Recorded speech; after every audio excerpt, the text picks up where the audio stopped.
Centre of Indian trade unions CITU के आह्वान पर 10 जुलाई को श्रमिक हित में राष्ट्रव्यापी मांग दिवस मनाया गया। श्रमिक संगठनों ने आरोप लगाया कि मोदी सरकार श्रमिक विरोधी काले कानूनों को वापस लेने के बजाय उनका तेज़ी से क्रियान्वयन करने की तैयारी कर रही है। इसके खिलाफ श्रमिक संगठनों से एकजुट होने का आह्वान किया गया और श्रमिक विरोधी कानूनों को वापस लेने के ज्ञापन दिए गए। सीटू के राष्ट्रव्यापी आह्वान पर गुना में भी श्रमिक संगठनों की अगुवाई में एक रैली निकाली गई। इसके बाद श्रमिक नेता कलेक्ट्रेट पहुंचे, जहां प्रशासनिक अधिकारियों को ज्ञापन सौंपा।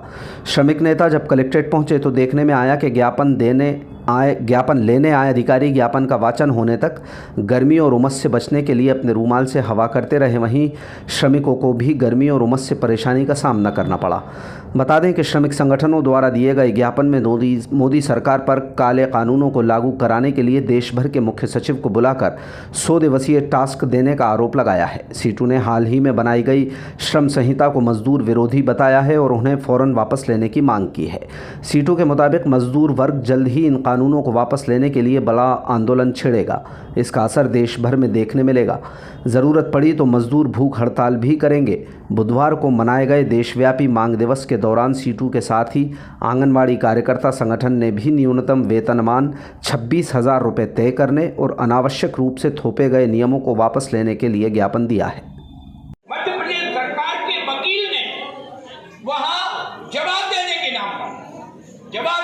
नाम पर वहां और अगली तारीख बढ़ा दी, टालने की कोशिश हो रही है। और ये टालने की कोशिश इसलिए हो रही है कि मध्य प्रदेश की सरकार, मुख्यमंत्री मध्य प्रदेश, ये कारपोरेट घरानों से उनकी दोस्ती है। उनकी तिजोरियां भरने के लिए ये न्यूनतम वेतन जो बढ़ा है उसको टालने की कोशिश कर रहे हैं।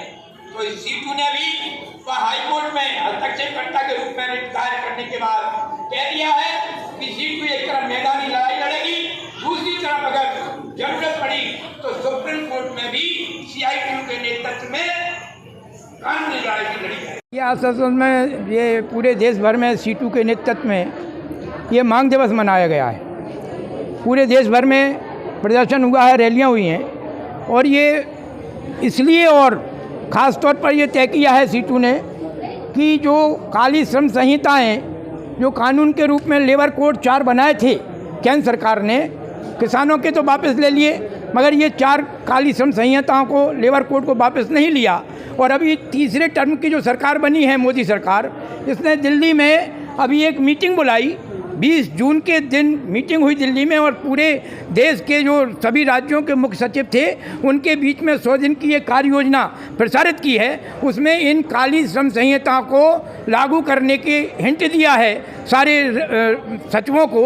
तो ये खतरा मजदूर वर्ग के ऊपर है, इसीलिए देश भर में वो सारे मांगों को लेकर ये मांग दिवस आज के दिन मनाया गया और सरकार को चेतावनी दी है कि अगर ये काली श्रम संहिताओं को लागू किया गया, न्यूनतम वेतन 26,000 अगर दिया नहीं गया, ये न्यूनतम पेंशन 10,000 रुपये नहीं दी, तो ये आगे आने वाले समय में हिंदुस्तान का मजदूर सारी ट्रेड यूनियनों को संयुक्त रूप से इकट्ठा करने के बाद ये ज़बरदस्त आंदोलन करेगा और उसके बाद हड़ताल भी होगी।